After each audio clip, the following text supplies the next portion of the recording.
The AI narrative is about to go on overdrive and explode much higher, in my opinion. I'm going to get into the specifics on actually why that is going to happen. Plus, the alts could be set for absolute explosion upward. All right, but first, please like and subscribe. Check us down below for our CT Club, where you get actually, I'm going to read off something from our CT Club. We've been doing really well lately, right? And one of the coins, INJ, we've got it in pretty early. I've been explaining to our CT Club. Here's one of the comments that we have. Grabbed a bunch of INJ around the $3 to $4 region before it started trending and exploded higher. Due to your suggestion, still holding it. Thank you, Toby. Excellent call. I will hang on to this one for the duration of the bull market.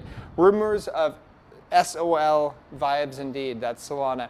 Well, keep in mind that Solana has, I think, 5 times the amount of supply as INJ does. So yes, at the $7 region right now, we'll see what happens. I expect it, hopefully it chills out a little bit, but if it doesn't, then hey, at least we got our bags, right? I want to talk about why the AI narrative could really blow up. All right, so Elon Musk officially creates OpenAI ChatGPT rival called XAI Corp.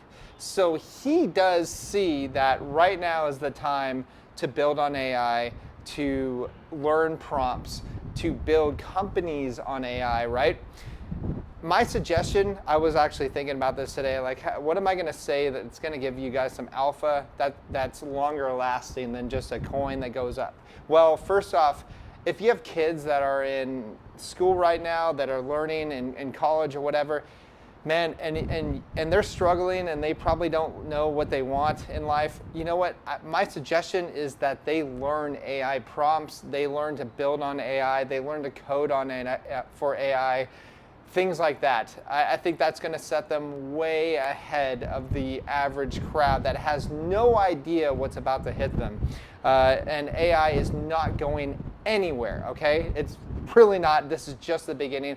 Well, Heidi and I have been actually buying a lot of AI URLs because we understand that this is going to be a huge narrative in the future that is not going away. All right, so now we have Hillary Clinton, right? She warns that Bitcoin could destabilize nations. This is according to Bloomberg. Wow. So this is really bullish news. It means people are scared. The old financial system is scared. They understand that some of them understand the power of Bitcoin. They understand that they cannot stop it. And so this is their fear tactics that they're giving out to people. So, you know, the patriotic people will be like, hey, wait a second, we shouldn't have Bitcoin because Hillary Clinton says that. Well, you know what? If Hillary Clinton says don't do something, you better do it. Next, we have Argentina inflation hitting 104.3% year over year. This is above expectations. Yeah, that's only going to get much worse as nations continue to print, and inflate. Moving on to the Bitcoin front. Okay, so the New York Times has been accused of chopping down 59 million trees per year for their newspapers. Keep in mind, these same people, the New York Times said that Bitcoin is bad for the environment. They were one of those cheerleaders for the ESG movement. Wow, what a bunch of hypocrites, right? Moving on, Bitcoin dominance.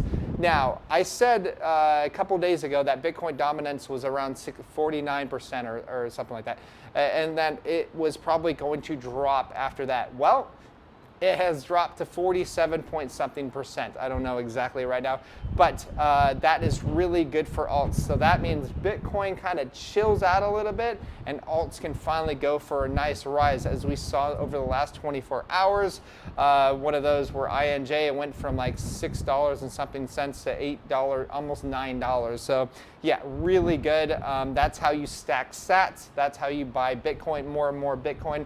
You get into these alts, then you take profits at the end of the bull market or whatever. Then you go ahead and buy Bitcoin. That is our plan. That's been our plan the whole time. So going on to, this is crazy. This is how much currencies about to be printed. Okay, so U.S. Supreme Court to allow $6 billion of student loans to be canceled, right? So what does that mean? It means that, this is good from Jeff Curtitis. He says, every responsible U.S. taxpayer is now legally required to pay for the other people's poor money decision management, all right? Number two, he says, if you already paid off your student debt, nothing for you. They're going to be printing and printing and printing, and they're going to be hammering and hammering and hammering U.S. citizens, the people that are actually trying to make a lot of money and are trying to be competitive in the marketplace. They're going to put a lot of pressure on these people. They're going to be raising taxes, and this should be nothing new. And they're going to be hiking inflation like crazy because they are hell-bent to inflate away that currency. And so is every single other nation. They're going to do the same thing. So yeah, get your Bitcoin while you still can. Next up, we have Ethereum, up over $2,000. It's up more than $1,200 from the low, which is I think 9 months ago. A lot of people were saying that, hey, you know, the unlocking was going to be really bad for Ethereum, that the price is going to drop. There's going to be a huge amount of sell pressure.